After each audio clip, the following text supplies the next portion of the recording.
شيء غريب. كل هذا إيه؟ بالتأمل في كتاب الله.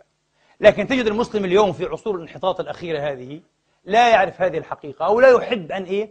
أن يؤولها، أن يقرأها قراءة صحيحة، ثم فقط هو يكتفي بأن النبي غضب غضبا شديدا لما رأى بيد عمر صحائف من التوراة، وقال مقولته إيه؟ المعروف، على أن هذا الحديث ليس صحيحا كما قال الحافظ، وذكرت هذا مرة في خطبة سابقة قبل بضع سنين أيها الإخوة. هذا الحديث مروي من 8 طرق، قال الحافظ ابن حجر لا يصح منها طريق.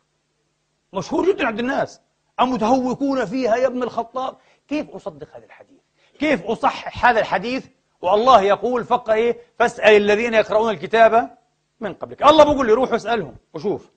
الله بيقول تبارك وتعالى إن هذا لفي الصحف الأولى، صحف إبراهيم وموسى. الله بيقول وإنه لفي زبر الأولين.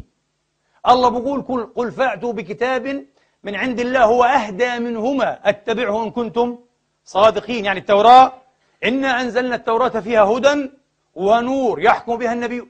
كيف أنا أصدق بالقرآن وأصدق بهذا الحديث التالف الذي أبى بعضهم إلا أن يصححه بتعدد طرقه الضعيفة؟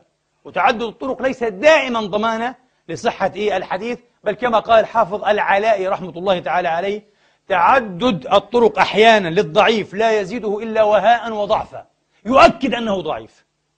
ما فيش أي بصيص من نور أنه أنه قيل هذا الحديث أيها